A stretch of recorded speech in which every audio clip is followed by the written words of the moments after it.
bem-vindos a mais um podcast do Instituto Afeto. Eu, Georgia. Eu, Laura Drummond. Viemos hoje aqui falar para vocês sobre um assunto muito sério, né, Laura? Que a gente tem escutado muito por aí as pessoas comentarem. Sim, e muito interessante, porque à medida que as informações estão aí, as pessoas vêm buscando cada vez mais entender um pouquinho o que é sobre personalidades, né? Os tipos de personalidade.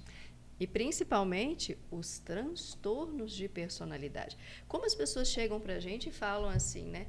Nossa, fulano é transtornado, olha a personalidade dele. Mas a gente não entende, não é, Laura? E assim, é a gente entende, mas eu falo, as pessoas não entendem. E é difícil, Georgia, porque para fazer essa distinção. Quando chega algum caso, que acontece alguma coisa, que às vezes o indivíduo perde um pouco um controle, ou perde um pouco a mão, já entrando nessa questão do transtorno, mas era uma pessoa que estava andando ali, vamos dizer assim, na linha até então, né? E de repente, por causa de algum gatilho, algum evento que aconteceu, tem uma mudança de atitude que, para nós que somos profissionais, quando a gente olha previamente, a gente já entende o tipo de personalidade, né? A gente já sabe que ali seria possível esse caminho, mas as pessoas que estão ao redor se assustam. Eu falo, mas do nada, como que isso acontece? Não é do nada, né, Laura? E a gente sabe muito bem que esses transtornos de personalidade, estão muitos ao deles, nosso redor. E eles estão presentes desde a infância, na adolescência. Muitos deles só podem ser feito diagnóstico após os 18 anos, a gente sabe disso.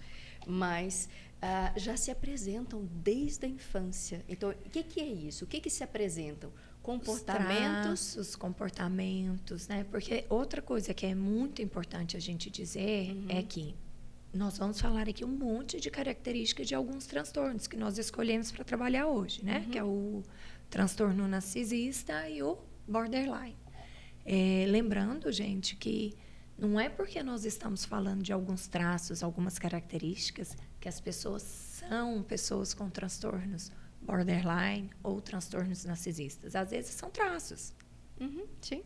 Né? Eu acho que isso é muito importante. Sim, e a gente entender que o que é, então, essa tal da personalidade? Vamos entender como é que a nossa personalidade ela se forma. Rapidinho. Tá. Como você vai entrar naquela questão da formação e que eu acho que é super legal, a gente já falou em outros vídeos sobre isso, porque toda vez que a gente vai falar sobre... Eu acho que quando a gente vai falar do ser humano, não tem como a gente ir lá nessa formação.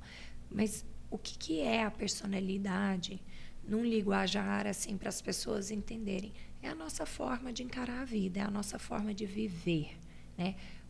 Quais são os recursos que eu encontrei para poder lidar com o meu dia a dia, com os meus desafios, com a minha felicidade, com tudo que o mundo oferece para a gente. Então, é isso. É o jeitinho individual de cada um lidar e enfrentar cada uma dessas questões que são apresentadas na vida. Agora, como isso é formado?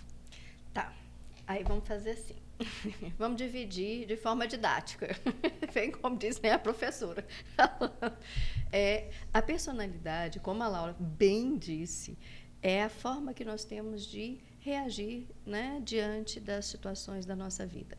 E essa reação a gente chama de caráter. Então, eu vou começar atrás para frente.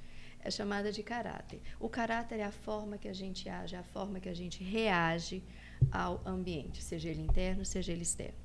Juntamente com uma coisa chamada temperamento, que é inato, que é genético, que é determinado pelos nossos pais, né? Por nossos avós, nossos pais, por aquilo que vem, então, e é nos entregue como uma herança.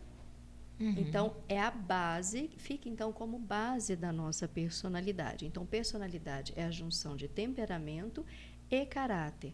Juntos os dois, temos esse jeito de ser e de estar, de nos colocar, de nos portar, de responder, de reagir ao mundo e aos fatos, às situações e às coisas que acontecem. Ou seja, tem o caráter interno, genético, que vem, assim, que herança. Lá no temperamento, que vem do temperamento. E tem a parte, vamos dizer, aprendida, né? Vivenciada do ambiente, pronto. Isso, o caráter ele vem do ambiente, ele é aprendido na cultura, né? Na nossa família.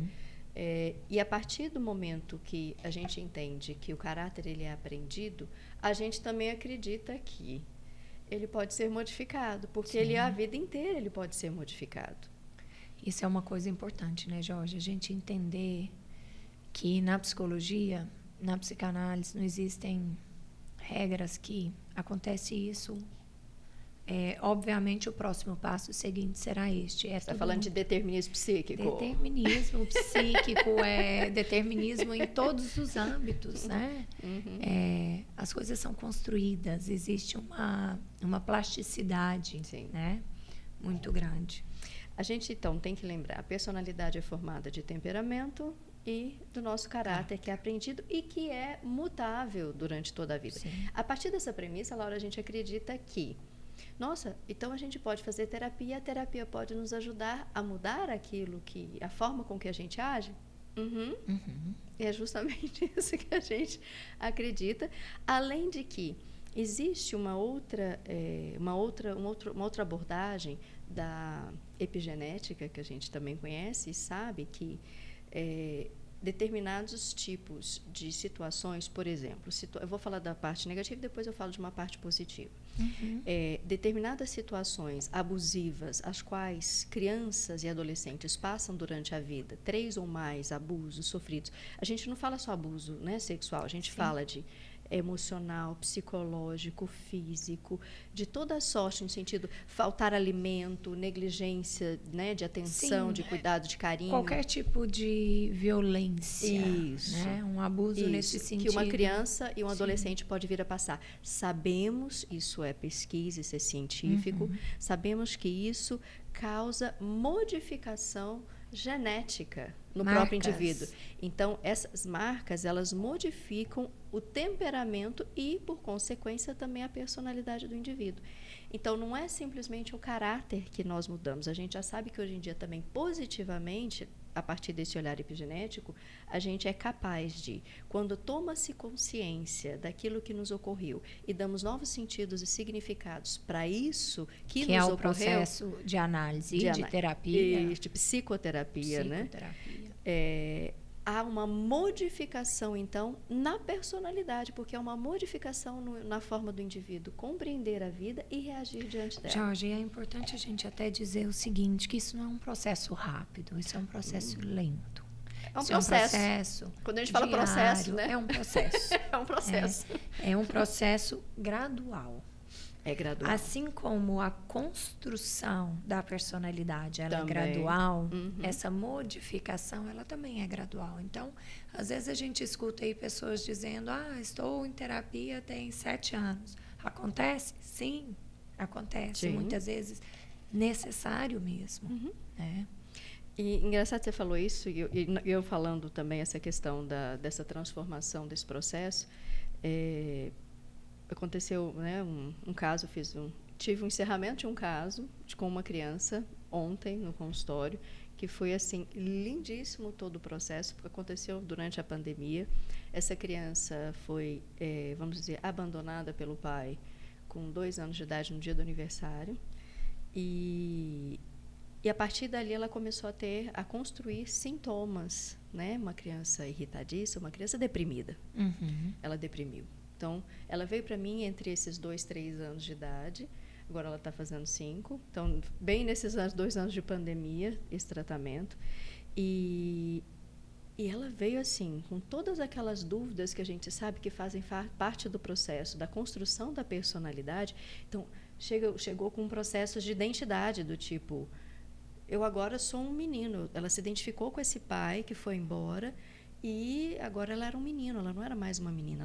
Ela não sentia que aquele corpo, né, com pepeca, era um corpo que condizia com aquele corpo mental, com a ideia que ela tinha dela. Você vê, tão petitinho, isso ela com 3 anos de idade, e de 3 para 4. E a gente foi assim, não é uma questão de dizer se está certo ou está errado, pelo amor de Deus, aqui a gente não está julgando nessa maneira. Mas eu fui percebendo, e a mãe também os processos que aquela criança está isso. vivenciando e o motivo. E lembrar que a mãe estava, né, sempre dentro do consultório, porque crianças pequenininhas a gente trata das relações. Eu costumo dizer que até uns 3, 4 anos eu gosto de trabalhar com a mãe ali. Tem que ser. Junto, porque... Senão a gente não dá conta, né, Laura? Porque a gente faz as modificações e a relação lá continua da mesma forma, mantendo justamente os comportamentos ou sintomas, né, que não são aqueles os que fizeram, né, com que a mãe trouxesse para a gente, né, ou o pai que seja. Mas essa mãe lá dentro, ela também foi aprendendo, ela foi observando e vendo todo o processo que a filha dela estava passando. E que coisa interessante, a gente não, como diz, a gente não põe a saia na cabeça, né, e fica com a bomba de fora, né, no sentido, a gente desespera, a gente não desespera. Mas a gente olha para aquela situação e a mãe enxergando também da mesma forma, a gente pôde ir construindo com ela os processos. Você vê, ela estava ainda em construção. Eu falo assim, é uma massinha, vamos dizer, de modelar, na qual a gente foi, então, trabalhando, oferecendo para ela espaços para que ela pudesse dar novos sentidos e novos significados. A gente usou muito, né, também da massinha, da tinta. Nossa, como usamos tinta, né? Essa coisa do pintar com os dedos, pintar com o pincel, pintar com o corpo, né? E ela foi dando um novo contorno para ela mesma, né? Psiquicamente, psicologicamente. Aí é aquilo que o Winnicott fala para a gente sempre, né? Do handling, do holding e da apresentação dos objetos. Eu e a mãe dela, em parceria, nós duas fazendo esse equilíbrio, oferecemos para ela esse ambiente psíquico para curar para curar um abuso, não só esse abuso do abandono, mas outros também, que esse pai, de repente ele aparecia e sumia novamente, falava. Ela ficou muito confusa durante muito tempo, não só da própria existência, do próprio valor que ela tinha, então ela entrou também nesses processos. Você vê, eu estou falando da construção, né? E de repente eu fico aqui pensando, porque para nós adultos que estamos psiquicamente constituídos, cheios de recursos, quer dizer, alguns cheios de recursos, outros com menos, né? Mas de forma geral com mais recursos do que uma criança, é difícil de lidar com isso, é difícil de lidar com o abandono, com a rejeição. Sim. Imagina uma criança que depende disso tudo para se constituir. Sim. Olha, a gente fala, né, que se fosse para ser criada por uma pessoa só, eu acredito que a natureza, eu vou chamar assim, tá? Ela teria feito assim, a gente se autofecunda, se autocria, procria e etc. Assim então, como existem plantas, né? Plantas assim, e animais né, de coisas aí que são assim. Mas nós, seres humanos, a gente precisa de seres humanos para que a gente possa se constituir. E como a gente estava dizendo, né, você vê ela na formação da personalidade, porque a gente está falando nessa construção, por isso que eu estou trazendo esse caso. Esse caso, eu vou até dizer, a mãe, ela permitiu que eu usasse, tá? Que eu falasse, até que eu construísse um trabalho para poder até apresentar um trabalho científico a partir, né, dessa história que a gente vivenciou no consultório, que foi a história de tratamento da filha dela. Só para dizer que isso foi permitido, viu, gente? E como eu estava dizendo, agora ao final, gente, ela criava cada coisa dava cada sentido e cada símbolo e cada ressignificação da história dela. Nossa, tinha dias que a sessão era assim, eu tinha que marcar a última sessão de uma sexta-feira, porque ela sempre se estendia, sempre era uma sessão muito pesada, muito difícil, eu tinha que estar ali, entregue para aquela sessão. Que é o que ela precisava, né? Que é o que ela precisava.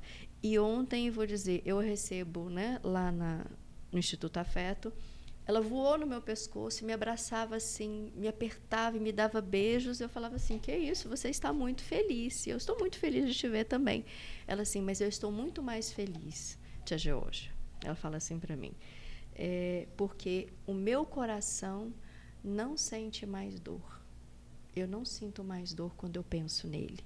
Eu olhei, isso assim, porque a gente não fala de forma objetiva e direta. Né? Assim, você sente falta do seu pai, o seu pai fez isso. porque a gente não é incisivo nesse processo assim, no sentido... Porque ela é uma criança pequena, né? Ela tem 4, 5 anos.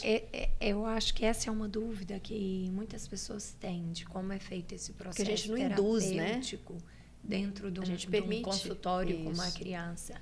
Não são ditas coisas de forma tão direta. Eles conseguem dar esse retorno tão direto quando eles conseguem dar sentido e significado para cada uma das próprias vivências. Sim. Mas a gente não precisa trabalhar de forma direta. Né? Sim. Outra coisa que eu acho que as pessoas têm dúvidas. Quantas sessões precisam? Não sei. Você está vendo, essa criança, ela necessitou de... Foi mais ou menos 2 anos. Não chegou a ser 2 anos, mas mais ou menos 2 anos. Não sei. Cada pessoa, ela tem o seu tempo. E como você estava dizendo, 7 anos de análise. E daí? 16 anos de análise com o mesmo analista e vai continuar. E daí? Tem pacientes nossos, né, Laura, que veio assim, tem a primeira fase de análise, sei lá, 5 anos, de repente parou, 1 ano e pouquinho, 1 ano e 3 meses, depois daí volta, faz mais 2 anos, para. Aí depois quer voltar. 3 anos depois volta, né? Sim. A gente sabe que esses processos, eles todos fazem parte dos processos de cada pessoa, porque cada indivíduo é um indivíduo, é único. Então, o ritmo que isso vai acontecer, não depende da prazo, gente, né? Não depende da gente. E muitas vezes não depende de forma consciente da pessoa. Do próprio paciente. Do próprio paciente, né? Não de forma consciente, mas da forma como as coisas conseguem atravessá-los. Isso. E lembrar que o ambiente que a gente está inserido, ele influencia demais.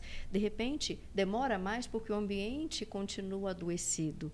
Então, você continua com aqueles comportamentos, com aqueles olhos e posturas também adoecidas diante daquele próprio ambiente. Até a gente conseguir dar novos sentidos e significados para o próprio indivíduo olhar para o próprio ambiente e ele mesmo ambiente doente, né, daquela mesma... Doente, eu falo assim, daquele mesmo formato que havia adoecido, não adoece mais.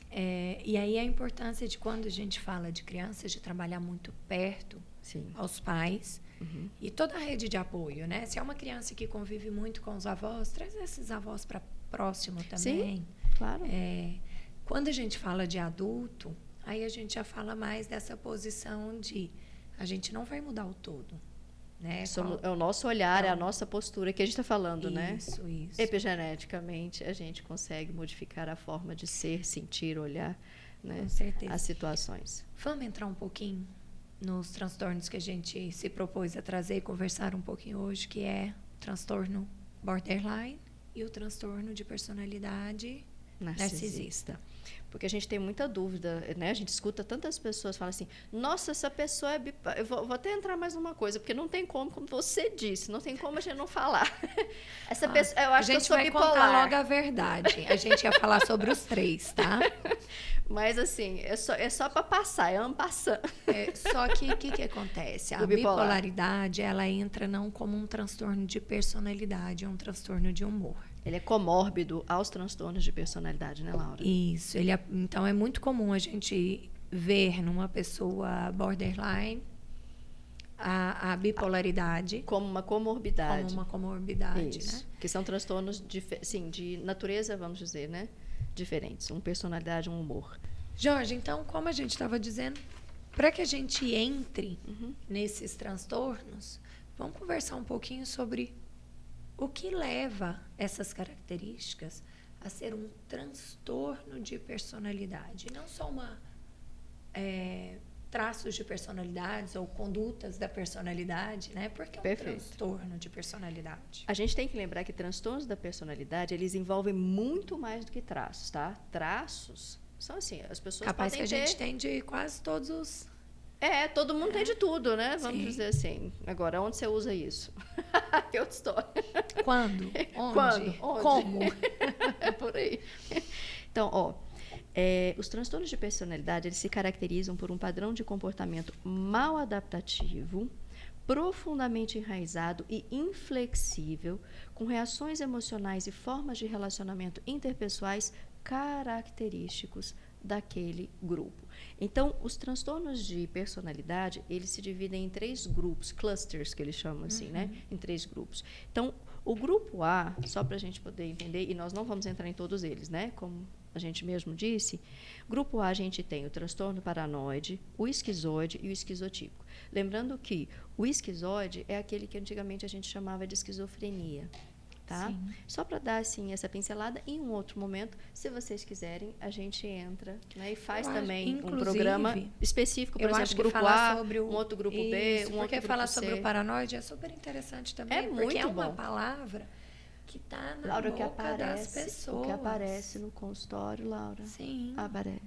E como aparece? E assim, aparece no consultório, está na boca das pessoas no sentido de, ai, larga de ser paranoico. Que não é transtorno de personalidade, é apenas um traço. Mas o que é... Às vezes até ou às vezes até é. A gente não sabe, né?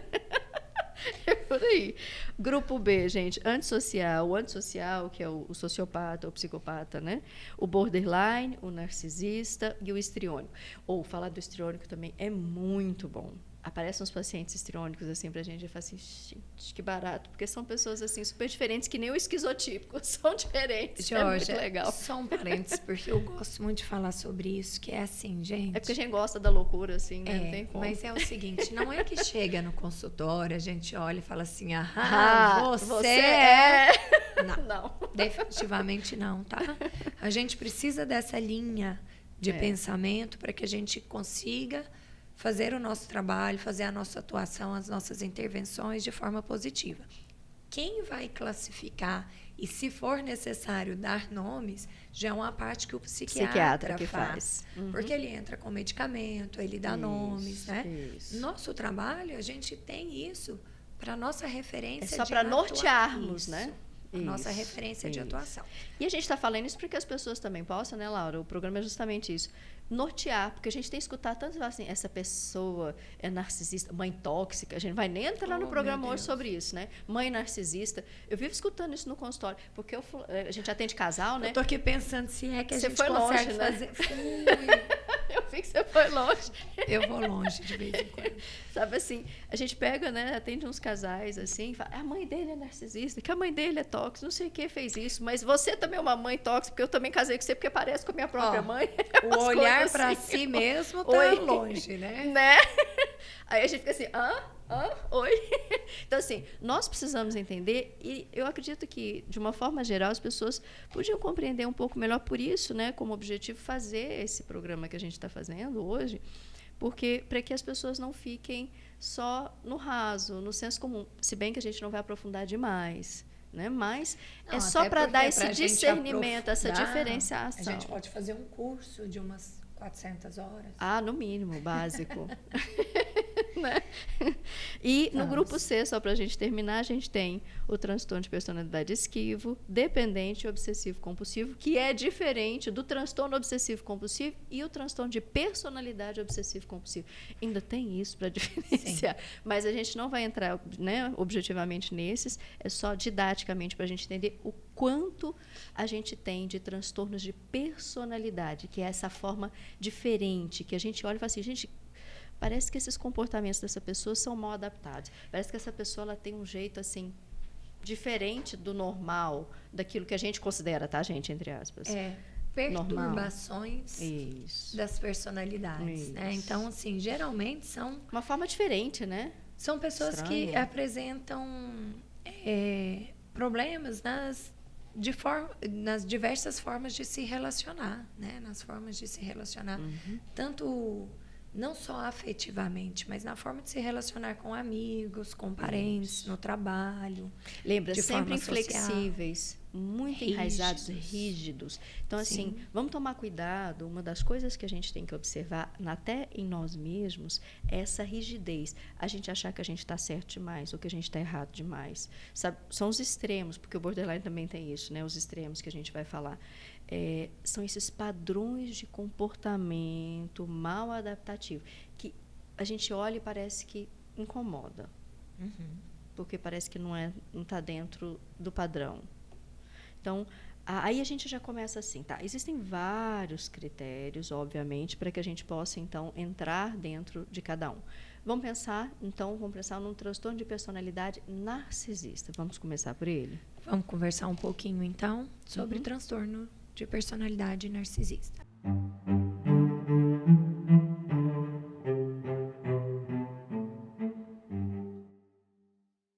Os transtornos de personalidade, vamos lembrar então, eles envolvem mais do que traços, tá? Porque a gente vai falar agora tanto do transtorno de personalidade narcisista quanto do transtorno de personalidade borderline, mas a gente tem que se lembrar que eles se caracterizam por um padrão de comportamento mal adaptativo, profundamente enraizado, inflexível, com início, aí eu vou dizer, sempre lá na infância, na adolescência. Geralmente, os traços mais fortes, assim, são percebidos pela população em geral, não estou dizendo por profissionais, na adolescência, né? Onde que grita. Como Principalmente. Mas a gente já percebe na infância. Apesar da gente, que a gente não vai falar sobre, por exemplo, a sociopatia, né? Como o não antissocial. há o pré-determinismo, né? O determinismo, desculpa, sim, psíquico, a gente não pode dizer que vai ser aquele caminho que a criança vai tomar. Mas a gente já entende o rumo que está sendo direcionado ali, sim, né? E pode ser feito um trabalho. Eu acho que as pessoas ficam... Quando a gente fala assim, começa lá na infância, né? A gente observa na infância, constrói-se na infância e já se observa na infância traços e na adolescência, acho que as pessoas, Laura, às vezes elas ficam em dúvida, assim, mas então a culpa é minha como mãe, como pai? Bora lá, porque eu acho que antes de falar, certeza que já estão pensando nisso, não é? Jorge, você começou a falar, eu falei, gente, como que a gente não vai entrar nisso? Porque é o primeiro lugar que os pais vão. É o primeiro lugar que eles se colocam. Que eles se colocam. E a gente precisa esclarecer que não é por aí, né, Laura? O que eu fiz de errado? De fazer, né? O que eu fiz de errado? Por quê? Ou então, uma vez eu escutei de uma pessoa que estava escutando, ela estava ainda gestando, ela virou e falou assim, Laura, é uma responsabilidade muito grande.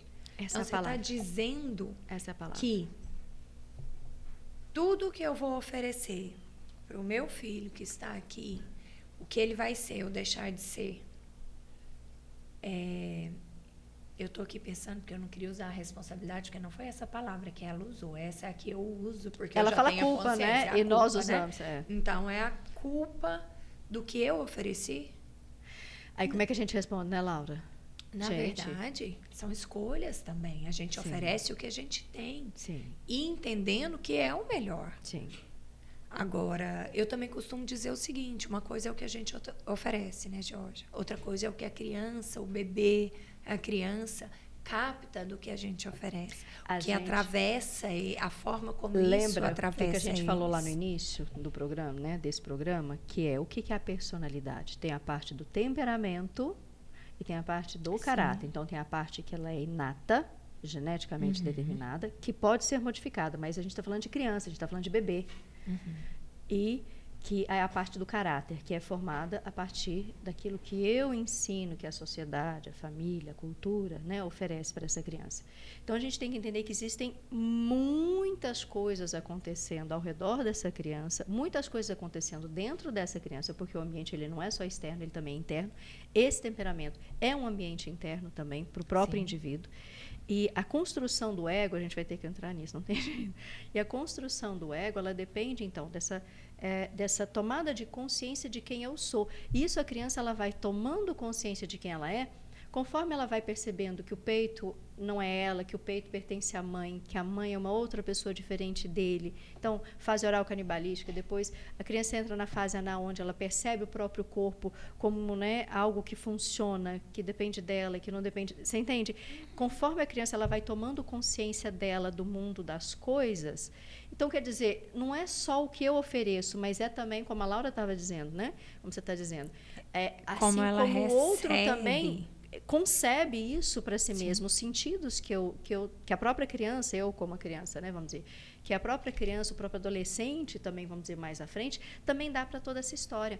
Eu tenho um caso também interessante, as pessoas gostam, né, quando a gente traz assim, casos também que são, os pacientes também ofereceram, né, esse espaço para que pudesse falar disso que aconteceu com eles. Você também não está dizendo o nome. Fica não, mas não é só isso. É porque a gente tem que tomar cuidado com essa história, né? Mas o próprio paciente dizia assim, eu vou fazer um fragmento de sessão assim. Meu pai não entende que, por mais que ele tenha me dado tudo, agora, quando ele me exige, eu entendo que ele não me deu nada, porque eu fui criada por babás, ele vivia viajando. Quando ele chegava, ele queria a minha alma. E eu não tinha alma para oferecer. Isso, assim, lógico, depois de um processo de análise, de um tempinho de análise, a própria adolescente, porque é uma adolescente, ela diz isso. Olha só a consciência que ela conseguiu. Isso foi até essa semana. Ela conseguiu expressar, que ela nunca tinha conseguido expressar. Nesse momento, após muita gente construir formas de falar sobre emoções, porque ela não sabia falar absolutamente nada sobre emoções. Super engraçado isso, né? É como se fosse um analfabetismo emocional, a gente diz assim, né? Não saber falar. Então, tivemos que construir todo um alfabeto sobre as emoções para que ela pudesse, então, chegar nesse momento... perceber como ela se sente diante de tudo, todas as... E saber falar e explicar para mim, pela primeira vez, ela conseguiu explicar como ela se sentia diante das cobranças que o pai fazia. Porque nem isso ela dava conta de falar. Uma menina isolada do mundo, isolada das pessoas, isolada das coisas, só em jogos de celular, né?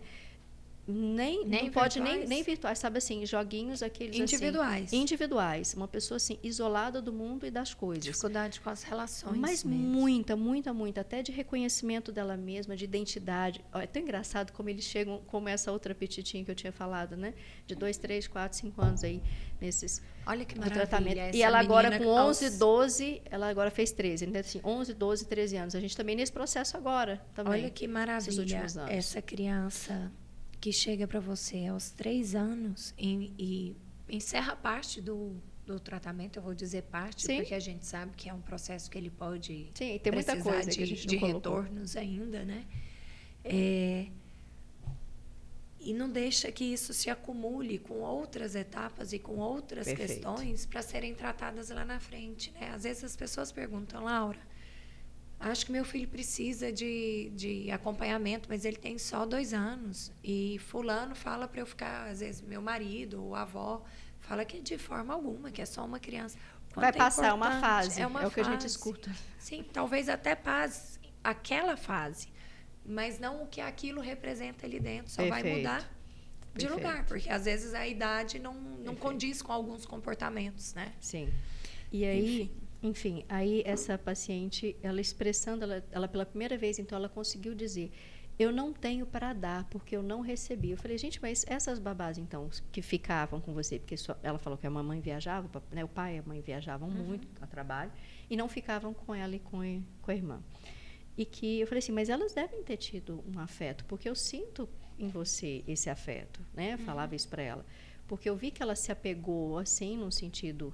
mesmo, né, de uma formação de um vínculo comigo e às vezes assim uma sessão de silêncio, apenas de presença, né, muitas vezes a gente teve, por muitas vezes. Claro, eu tentando você me diz que ela tem dificuldade de se expressar, de se relacionar, né? E assim tivemos essas sessões de contato mesmo, sabe, só assim de eu ter que sentar ao lado dela e ficar próxima e ela próxima a mim. E essa proximidade mesmo assim, de encostar um braço no outro, apenas isso, sabe? De estarmos uma ao lado da outra. Isso fez toda a diferença. Eu percebi isso um dia, ela estava sentada na recepção, eu cheguei e sentei ao lado dela e falei, e aí, o que você está fazendo? Né? Assim, para recebê-la, eu estava fazendo o acolhimento. O acolhimento. Na hora, assim, sem querer, meu braço encostou no dela. Ela deu um pulo, assim, de uma forma do tipo assim, meu Deus, eu existo. Como se ela tivesse o toque, faz o outro sentir que ele existe. Olha o handling, né? Olha a história. Eu já dei uma viajada aqui agora, de novo, porque eu fiquei pensando nessa pandemia. Uma loucura. O quanto trouxe essas pessoas para esse lugar você também, vê, né? Sim. Então, de vez em quando chega paciente que vira e fala assim, Laura, posso te dar um abraço? Ele fala assim, me dá um abraço, por favor. Eu falo, tá bom. Tem muito disso. Para que a gente possa se sentir-se. Porque muitas vezes a gente não tem contato com ninguém. Você vê essa paciente isolada. E aí eu fui, assim, reconstruindo a relação dela com a mãe dela. E agora a gente está nesse processo com o pai. aprendendo a falar sobre aquilo que ela não conseguia dizer do que ela sente em relação às cobranças dele, de afeto. Eu te dou tudo, e por que você não pode me dar um abraço? Então, assim, ela fala, você está comprando o meu abraço? A gente não compra abraço, a gente não compra afeto. Sabe, ela com um discurso assim, uma menina muito inteligente. E estamos nessa construção, é isso que eu quero dizer. Vocês veem como existe uma construção. E aí a gente fala assim, por que uma pessoa chega no momento e ela se torna uma pessoa com transtorno de personalidade narcisista, né, Laura? Vamos entrar, então. Né? Esse modo de funcionamento do indivíduo se torna problemático, desarmonioso, né? Onde a gente consegue perceber, na relação interpessoal, a gente falando, né, do narcisista em si, que existe alguma coisa que está muito fora, porque o outro não tem empatia. Então, vamos entrando nessas características. Tem essa característica do sentido de superioridade, uma crença exagerada no próprio valor mesmo, né, Georgia? É uma superestimação mesmo. Isso. E aí, essa dificuldade de enxergar o outro. São pouco empáticos, quer dizer, eles não conseguem se colocar no lugar do outro, enxergar o outro, ver que o outro existe, que o outro também é assim como ele, também tem necessidades. A sua principal... Agora tem uma coisa que a gente tem que falar. Você ia falar isso, né? Ia falar Sua isso. principal preocupação é ganhar reconhecimento e admiração. Na verdade, eu ia trazer exatamente o oposto disso. Qual é o maior... O ponto medo, fraco. Você fala. O ponto fraco é o que mais desestabiliza uma pessoa dessa personalidade, né? O medo de rejeição, medo do fracasso. Justamente porque ele precisa dessa admiração e dessa crítica, supervalorização. Né? Não, eles são hipersensíveis à crítica. Poxa vida, gente, todo mundo, ninguém é perfeito. Hipersensíveis à crítica, somos ao fracasso, diferentes. à derrota. Né? Somos diferentes, né, Laura? Cada um tem seu jeito de ser. Você não precisa fazer as coisas do meu jeito, nem eu preciso fazer do seu jeito. Cada pessoa tem o seu jeito. Agora, o narcisista, quando ele vê assim, quando ele percebe essas nuances, essas diferenças dos outros, ele entra assim, ele fica... Aí ele começa justamente, fica desesperado no sentido... Ele começa a pensar como se defender disso. Essas pessoas se defendem supervalorizando aquilo que elas têm. Sim, o trabalho é o melhor do mundo. O carro é o melhor do mundo. A casa é a mais top de todas, high top, high tech. Porque o meu relacionamento é muito perfeito. E a gente olha e fala assim, é um barato. Porque essas pessoas, e a grande característica é, eles não se percebem. A maior incidência são em homens, a gente tem que falar isso também. E o que acontece? Porque eu acho que não quer dizer que não tenha mulheres. Lógico. Por favor. Mas o mais interessante, que é pra gente, do que a gente traz, como é que isso se forma, né, Laura, lá na infância e na adolescência, para que esse indivíduo, então, se torne esse indivíduo lá necessitado da supervalorização da opinião do outro, para que ele possa sentir que ele existe. Olha, a gente acabou de dar a dica. Se eu preciso que o outro valorize, supervalorize, me admire, me reconheça, é porque eu não fui reconhecido, admirado e valorizado lá na minha infância, na minha adolescência, de forma adequada. Foi de forma inadequada. Então, para formar um narcisista, a gente precisa... A fórmula. Estou brincando, né, gente? Mas, assim, a ideia é essa. Como seguir ao contrário? Como não fazer isso, por favor? Estou brincando, mas justamente, existe um grande abandono, um grande olhar de abandono sobre esse indivíduo. E o recurso que ele encontra... é se fechar, em si mesmar, no sentido não de deprimir-se, mas no sentido mesmar. De supervalorizar coisas que tem. Porque são indivíduos, se a gente parar para pensar, são indivíduos que eles têm características, mesmo que são valorizáveis, mas não supervalorizáveis. Em alguns pontos, um certo narcisismo, um certo traço, ele é necessário. Para todo ser humano. Para todo ser humano. Sim. Porque auxiliar a gente a lidar, inclusive, com a nossa autoestima. Jorge, você quer entrar no narcisismo primário? Não, acho que não cabe muito. Narcisismo secundário? Mas eu acho que é importante a gente dizer que, assim, também, né? que tem uns pontos positivos. Me veio aqui, eu até peguei o telefone aqui para poder ler um pouquinho. Eu não sei se todos conhecem da onde que surgiu a história do narcisismo. Isso, o narcismo, né? Então, assim, para poder não contar errado, eu vou ler aqui, é um trechinho muito pequenininho. O termo narcisismo, ele provém da mitologia grega, que narra a história de Narciso, um jovem muito bonito que desprezou o amor da ninfa Eco e por isso foi condenado a apaixonar-se por sua própria imagem espelhada na água. Este amor impossível levou Narciso à morte, afogado no seu próprio reflexo. E é justamente isso que o narcisista, né, aquela pessoa com transtorno de personalidade narcisista, passa. Ele se afoga na própria imagem. Geralmente são indivíduos, isso que eu estava, você pegou o gancho certinho, dizendo, são indivíduos que têm uma característica, o quê? Uma beleza tá, ímpar, uma beleza diferente daquilo que é o normal. E só que, então, eles são negligenciados, no sentido, eles são rejeitados. Houve uma vivência de rejeição. Aí a gente diz assim, materna, primária, primitiva, lá do início da vida. Jorge, eu quero por te algum fazer motivo. uma pergunta. Porque, assim, além da beleza, poderia ser uma outra qualidade gritante também, não? Sim, mas como a gente fala do Narciso, o Narciso ele era um homem muito belo. Bonito. E ele não entendeu por que a Eco não o quis.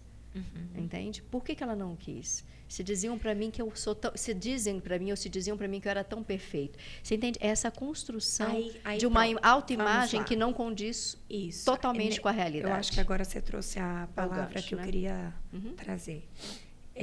São pessoas que têm...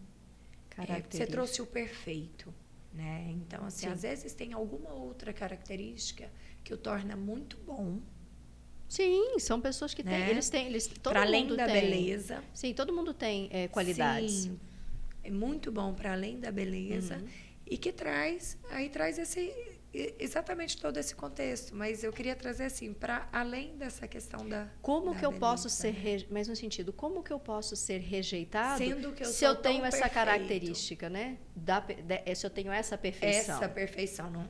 Só que essa perfeição, ela existe como uma defesa de um abandono, como eu disse, primitivo, primário, materno, lá do início da vida. Tudo tem um porquê. Por que a gente... Não é determinismo psíquico em si, mas é uma característica que a gente precisa considerar que todos aqueles que têm, né, um transtorno de personalidade narcisista, eles passaram por uma situação dessa. Vou tentar trazer um exemplo. Nem todas as pessoas que passam se tornam narcisistas. Mas... inventado, né? Mas, assim, às vezes uma pessoa que tenha passado por uma rejeição primária. Uma rejeição primária. Precisa... se superar e ser excelente, ele encontra um caminho ali, às vezes, por exemplo, na escola, para ser muito bom, chamar a atenção, brilhar os olhos das pessoas. Porque precisa ser admirado, observado, reconhecido, porque não foi visto, admirado e reconhecido por aquela figura, né? Estamos lá nessa principal. Base. Então, acho que ficou claro, né? Claro que existe um início, né, lá, e existe uma construção de como esse indivíduo vai se portar, vai se colocar no mundo como uma grande defesa. Então, o narcisismo, né, esse transtorno de personalidade, para nós, com esse olhar psicanalítico que a gente está colocando nesse olhar, existe, então, essa característica de uma grande defesa narcisista. Quer dizer, agora eu estou fadado, eu estou marcado, eu estou preso em ter que morrer em mim mesmo, porque eu não consigo me relacionar com os outros, porque os outros não podem existir, porque os outros não têm o valor suficiente para me dar o valor que eu mereço. E aí, Jorge, eu fico pensando quanto se relacionar com pessoas narcisistas é um lugar difícil. Não, né? Então, eu acho que é importante entender isso. Então, assim, se relacionar de forma geral, às vezes ser uma pessoa da família ou se relacionar afetivamente, é um lugar que eu não queria trazer, mas eu vou trazer, por exemplo, um filho que tem uma mãe narcisista, né? Que são pontos que estão na boca das pessoas. Acho que a gente não vai entrar nesses detalhes. A gente pode trazer depois mães tóxicas, posição, né? sim. O Stern lá falando da gente, sim, né? Mas essas posições são posições difíceis. Relações também afetivas com pessoas narcisistas, né? Existem mamães tóxicas, como existem, né, homens também dessa maneira narcisistas que entram em casamentos também e que, nossa, que relação difícil, né, que a gente encontra isso, né, muito também no nosso consultório, acaba chegando. E as pessoas se tornam, nossa, como são relações truncadas. Difíceis. Nossa, mas muito. Porque são e muito que sofrimento. Muito, né? Isso. Porque fere muito a si mesmo e o outro, porque não consegue enxergar. E o problema do narcisista é que ele fica... ele se torna uma pessoa agressiva quando ele se vê naquele lugar sensível, quando ele se vê pego, né? Assim, quando ele consegue enxergar esse lugar que ele está. Essa mamãe consegue enxergar que ela está nesse lugar de toxicidade. Ou, né, vamos dizer, esse homem consegue enxergar que ele faz mal para o outro. E às vezes, Jorge, chega para a gente, por exemplo, no consultório, a pessoa que está se relacionando... Não narcisista propriamente. Não narcisista, mas a pessoa Sim. que está se relacionando. Então, assim, qual é o lugar de trabalho com essa pessoa? Porque nós não estamos ali com a possibilidade de trabalhar a própria pessoa com transtorno de personalidade narcisista, mas sim, então, aquela pessoa ali, que escolha é essa? Em que lugar que essa escolha entra na sua vida? Por que você faz essa escolha? Porque geralmente as pessoas fazem escolhas parecidas, né? Se não fosse esse, seria um outro. Aí você quer entrar nessa história, nós vamos entrar no Recordar, Repetir e Elaborar aqui agora. Vamos mostrar, porque o que a gente trata no consultório das pessoas é justamente essas repetições. Né? A gente podia fazer um compromisso de falar sobre essas repetições. Nossa, na hora. Entrar nesse texto de Freud. Mas é isso que a gente faz o tempo todo no consultório, né, Laura? A gente reconhece e oferece para o nosso paciente essa visão dessa repetição. A gente oferece isso o tempo inteiro. Fala, olha, você percebe... vamos falar, no senso comum, a gente diz assim, a menina casa com o pai, o menino casa com a mãe. Não é bem isso, tá, gente? Não é, mas é. Isso é selvagem, assim, muito selvagem. Mas, num outro sentido, é assim... Existem características naquele pai, características naquela mãe, as quais a gente busca no nosso companheiro numa tentativa de resolução. Então, por exemplo, se eu fui rejeitado, eu vou buscar alguém que me rejeite. Porque é o comportamento que eu estou... Porque eu preciso resolver isso. Sim. Porque isso é uma coisa mal resolvida na minha personalidade. Por isso que a gente estava dizendo, por que uma criança de 2, 3, 4, por que vem crianças pequenas para o consultório? Para que isso não fique culminando lá no final da vida, lá na frente, e é mais uma coisa a ser repetida, mais uma coisa a ser sofrida, mais uma coisa a ser resolvida. E que se a gente resolve antes, não precisa para depois. De resolver ali no começo, que é onde que tudo está sendo estruturado. Mas vamos lá. Sim. Mais algum ponto que a gente precisa trabalhar sobre o transtorno de personalidade narcisista? A autoestima é muito instável, acho que a gente tem que deixar isso muito claro. Nossa, como é instável. São muito sensíveis a críticas por conta dessa autoestima muito instável. Então, novamente, eu vou falar, já falei assim, né? A gente já falou, né, Laura, em outros podcasts, mas eu acho legal falar, porque as pessoas... Isso é muito evidente no consultório para a gente, que essa questão da baixa autoestima ou de autoestimas muito sensíveis, a gente depende de uma coisa chamada autoimagem, que é essa construção da gente mesmo, dessa nossa identidade, desse reconhecimento que a gente faz da gente. Então, lá na fase oral, anal, fálica, a gente constrói essa autoimagem. Saindo disso, a gente constrói, então, a nossa autoestima, que é o julgamento que damos a nós mesmos. E que, por exemplo, em transtornos de personalidade, muitas vezes, né, como a gente está falando aqui do narcisista, depende da aprovação, do olhar do outro, como no borderline também. Então, essa necessidade da aprovação do outro, mas no sentido, eu falo que eu sou grande, você só confirma, porque se você não confirma o que eu te disse, eu fico muito vulnerável, eu fico instável. Aí é mais falta de empatia. Sabe assim, aumenta a minha falta de empatia, a minha sensibilidade em relação aos sentimentos alheios, e aí eu posso me tornar uma pessoa explosiva, eu posso me tornar uma pessoa agressiva, eu posso me tornar uma pessoa até respostas depressiva para quando e ele se depende sente do indivíduo. desorganizado Em caquinhos. em caquinhos, Ele se perde. Então, poder ajudar isso que você estava falando, né? As suas necessidades, elas devem ser satisfeitas e, por isso, acaba por explorar o outro, né? Afinal de contas, o outro não é tão importante para eles, a não ser importante para que eles se sintam e mais importantes. Mais importantes. Então, assim, não é uma pessoa, vamos dizer, uma pessoa que precisa de cuidados, né, gente? Que precisa. Mas eles não chegam porque eles nunca vão achar que eles têm problemas ou necessitam de alguma coisa. Somente quando a situação fica bastante apertada na vida, onde culmina-se, vamos dizer, em divórcios, culmina-se em abandonos reais, né? E assim por diante, em situações bem extremas. São pacientes difíceis de chegar no consultório, né? Mas que geralmente a gente encontra muito pessoas que lidam com eles, né? Sim. Parceiros, vem os parceiros, amigos, isso. Filhos. Sim. Então, ficamos por aqui com transtorno de personalidade narcisista. Alguma dúvida? Estamos à disposição para conversar um pouco mais sobre isso.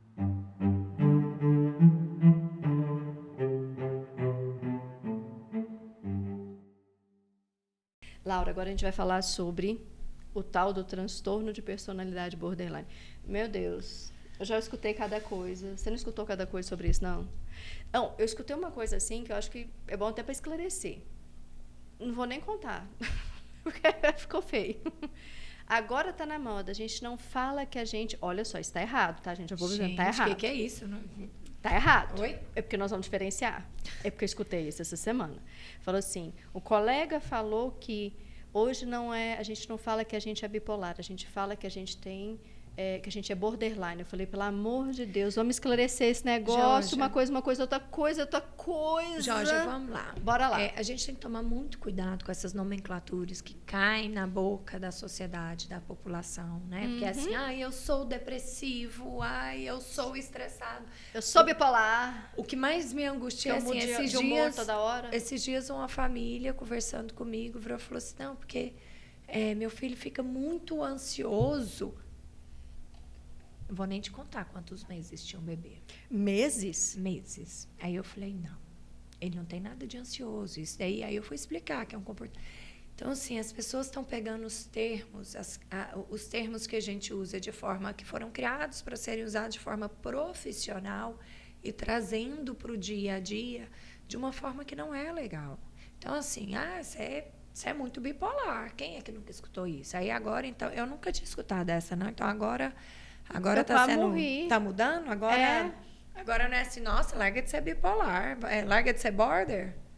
Pois é, eu falei, meu Deus do céu, e agora o que nós vamos fazer? Quem poderá nos ajudar? Chapolin Colorado, né? Porque, não, tô brincando. Até pouco tempo atrás, esse transtorno de personalidade borderline era um transtorno pouco conhecido, né? As pessoas não no meio profissional, mas na população era um transtorno muito pouco conhecido.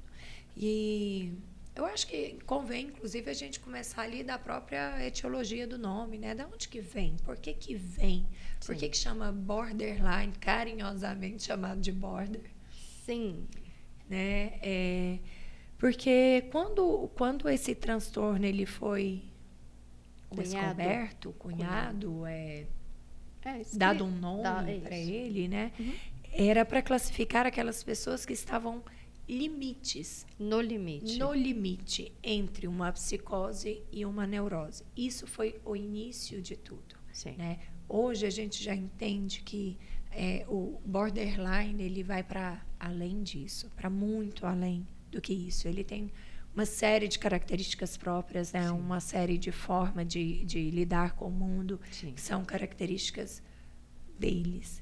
Vamos entrar nisso? Vamos. E vamos fazer logo essa diferenciação. Transtorno bipolar de humor. A gente está falando de um transtorno de humor. O transtorno borderline é de personalidade. Então, são dois lugares diferentes, mas igual a gente estava falando, né, Laura? Isso. Aquele que tem um transtorno de personalidade borderline, ele está suscetível, como todos os outros transtornos, no humor. Então, ele está suscetível a ter uma comorbidade de transtorno de humor bipolar. Então, o borderline, por muitas vezes, ele tem uma comorbidade que é o transtorno bipolar. Sim. Só para esclarecer que são duas coisas, são lugares diferentes. Eles são lugares diferentes, são diagnósticos que requerem uma atenção muito delicada para ser feita, exatamente por essa característica, nessa instabilidade do humor. Sim. Mas quando você se aprofunda, quando você lida com pessoas com esses quadros, que é o caso dos profissionais, né, a gente consegue diferenciar muito bem por exemplo, essa instabilidade de humor, ela é muito diferente. Sim. Dentro do transtorno de humor bipolar e o transtorno de personalidade borderline. Fora que não é apenas essa questão. Essa é uma das características, né, Jorge? Sim. Eles apresentam outras características. Como, por exemplo, é o tipo peculiar 880. Sim. Tá? Então, sempre à beira do limite. Ora explodem de raiva, ora tratam o outro de modo horrível, cruel, ora agem de forma extremamente afetuosa e gentil. Aí você fica achando que é humor, que o problema tá, né, um transtorno bipolar de humor, mas não é. Eles são muita emoção, pouca razão. Bem menos razão. Bem menos razão, né? Sim. Apresentam muitas problemáticas nas relações. Eu falo isso. Há um padrão de instabilidade nas relações sociais, alta impulsividade e rápida alternância das emoções. Tem coisas também que são diferentes, que a gente precisa esclarecer. Já falamos isso em outros podcasts, mas sempre bom falar. O que são as nossas emoções? São as nossas reações fisiológicas diante das situações. Então, as nossas emoções são as descargas hormonais, sejam elas no meu cérebro, que é o sistema nervoso central, que são meus neurotransmissores conversando, ou no meu sistema nervoso periférico, que são os meus hormônios mesmo, que vêm das minhas glândulas espalhadas por todo o meu corpo. Então, a gente tem que lembrar que as nossas emoções são essas reações fisiológicas. Esses indivíduos borderline, eles são muito sensíveis a qualquer tipo de mudança ambiental. E essas mudanças, elas têm essa característica que eles enxergam que eles vão ser rejeitados, abandonados. Pronto. Um ponto muito importante, assim, é difícil, né? Porque minha vontade é falar que as relações difíceis é uma característica, é a mais importante, a instabilidade do humor. Mas tudo é. Mas essa questão da rejeição, eu acho que é o ponto. É o ápice. Porque ela desestabiliza. Todo paciente meu borderline, você também deve fazer da mesma forma, imagino eu. A gente vai a gente dá esse acolhimento, vincula, dá esse acolhimento no qual o indivíduo ele entende que você vai estar ali por ele, que você não vai abandoná-lo. Que é outra característica muito importante do borderline, que eles precisam do outro. A dependência do afeto do outro. Isso. Ele se constitui não nele mesmo, mas no afeto que o outro oferece. Isso. A partir desse momento, então, a gente vai, de certa forma, mostrando para eles, dando sentido e significado aos processos de rejeição, mostrando porque eles trazem sempre, né, essa instabilidade, essa volatilidade, né, que eles vão lá de 8 a 80 em milissegundos, vamos chamar assim. Então, as situações que eles caem sempre, a partir do momento que eles trazem, a gente começa a fazer essa interpretação e mostrar que é o processo de rejeição que eles enxergam nas situações que faz com que eles façam que eles tenham essa instabilidade. Ou seja, não é que nem necessariamente houve o processo de rejeição. Você entende? Não precisa acontecer factualmente, mas o indivíduo ele tem essa interpretação. Sim. E à medida que a gente vai ajudando ele a mudar essa interpretação, ele vai mudando.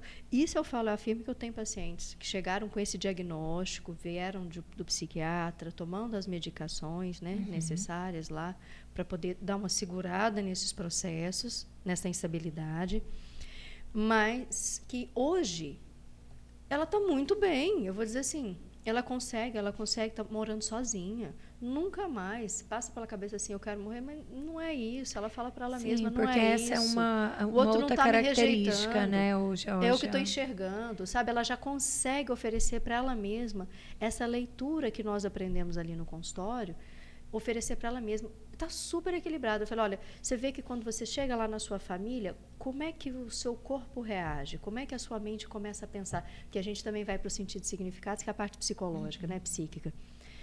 E aí ela falava para mim das interpretações, e a gente começou a, vamos dizer assim, a consertar esses pensamentos, né, que vinham na mente dela catastróficos, de rejeição, que tudo ia acabar, e ela ficava muito mal, passava 3, 4 dias na cama, tentativas de suicídio, aquelas loucuras que a gente sabe, né, que acontece dentro dessa personalidade, tipo de personalidade. E simplesmente ela mudou. Então, assim, quando ela está um pouco mais sensível, ela nem vai lá visitar. Mas quando ela está forte, agora nem isso mais, vou falar para você, ela está bem mais forte agora.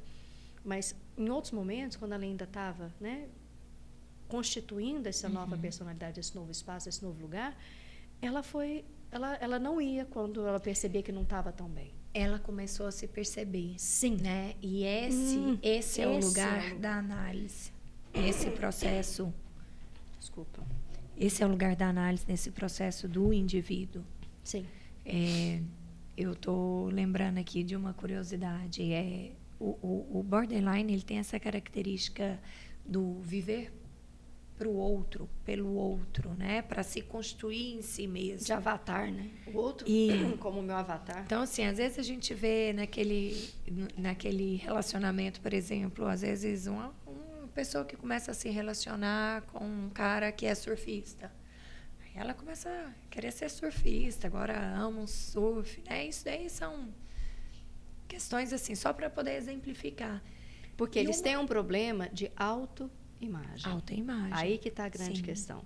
Por isso que a imagem do outro, eu preciso refletir. É engraçado, né? A gente fala assim, nossa, qual é a diferença do narcisista, né? Então, para o borderline... Nossa, a diferença é enorme, né, gente, de postura. Sim. Mas eles têm, como é um transtorno de personalidade, vocês veem que eles deitam sobre um mesmo leito, que são os processos de autoimagem e autoestima. E uma curiosidade que é legal quando você começa a estudar sobre o borderline é o quanto artistas que têm essa personalidade, ou às vezes têm apenas traços, né? E que isso é uma forma que eles usam para poder... No sentido psicanalítico, como diz Freud, de sublimar, né? De sublimar. Eu não queria usar o termo usam, na verdade, é a sublimação. É sublimação. Então, assim, é aquele, por exemplo, eu vou fazer muito fácil ser um outro personagem.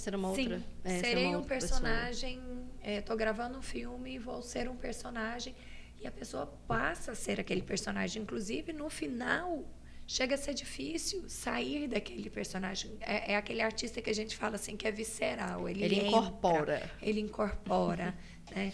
E é tão legal a gente olhar isso, Georgia, porque geralmente a gente traz sempre os lados negativos, né, dos transtornos. E tudo é possível caso você consiga sublimar, você consiga aprender a lidar, você tira coisas positivas. A gente não muda a nossa, né, vamos dizer assim, acho que o que você está tentando dizer a gente não tem como mudar a nossa personalidade no sentido, o transtorno de personalidade. Não vou deixar de ter o meu transtorno, porque ele faz parte da minha característica, mas eu vou aprender a viver com ele. Não é nem conviver, a viver sendo a pessoa que eu sou. Não é sobreviver. É viver sendo a pessoa que eu sou. Tirar coisas positivas. Então, isso, assim, sublimar. O artista, ele... Eu trouxe o caso de um filme, ele pode ir lá e ser maravilhoso. É um ator maravilhoso, porque ou um consegue cara incorporar. Que escreve uma música. Sim. Né? Então, ele vai nesse sentido também. Ele entra, ele vivencia, né? Sim, ele produz. Ele produz. Isso mesmo, isso mesmo. Mas, assim, quando ele não está equilibrado, o borderline, né, a gente tem que lembrar disso. dependendo, né, do contexto sociocultural que ele vive, ele pode se expor a muitos riscos envolvendo drogas, sexos, compras e compulsão alimentar. Então, essas pessoas, elas sentem, gente, o que faz com que elas busquem esses subterfúgios é justamente um medo imenso, mas assim, um medo, um pavor, eu posso dizer assim, da solidão. Por isso eles se mantêm sempre relações voláteis, sabe? Eles amam hoje e odeiam amanhã, sabe? Eles são muito sensíveis, né, a separações, qualquer tipo de a mudança rejeição, ambiental, sim. que eles entendam que possa ser um corte, que possa ser uma rejeição. E geralmente as relações dessas pessoas são relações muito tempestuosas, né? Relações intensas. Sim. Sim. Difíceis. Exatamente, eu acho que essa característica desse medo do abandono parece estar permeando tudo. Eu vou perder o meu objeto de amor. Você vê que, então, quando a gente fala perder o objeto de amor, aí já entra aquela característica da ansiedade. O que é ansiedade? Medo de perder o objeto amado ou o amor do objeto. Então, o indivíduo borderline também apresenta muita ansiedade, porque quando ele tem essa percepção dele, de que ele vai ser rejeitado, ele vai perder. Então, como ele vai perder o objeto, ele entra num processo também de uma ansiedade e muitas vezes comórbida. Então, olha só, transtornos de ansiedade são transtornos de ansiedade, diferente de transtornos de humor, que podem ser bipolar, que também tem outros tipos, e de transtorno de personalidade. Então, o que a gente quer dizer? Esses transtornos, quer dizer, são uma forma mal adaptada de estar e ser no mundo, né, como a gente estava dizendo, elas podem ser comórbidas. Uma leva a outra, que leva a outra. Então, o indivíduo, muito comum, às vezes, se torna bem diferente daquilo que a gente vê. É muito comum, às vezes, ter outros problemas psiquiátricos também, né? A própria depressão, bipolaridade. Que está dentro dos transtornos de humor. Ansiedade. Que está dentro dos transtornos de ansiedade. Sim. Entendeu? É só isso, essa diferenciação para que a gente possa, então, compreender. Que não adianta falar assim, todo indivíduo é ansioso, é borderline. Não. De forma alguma. Às vezes você pode ter apenas um transtorno de ansiedade e não um transtorno de personalidade. São coisas diferentes. Sim. Né? Então, esse foi o Instituto Afeto. Na sua casa. Com você.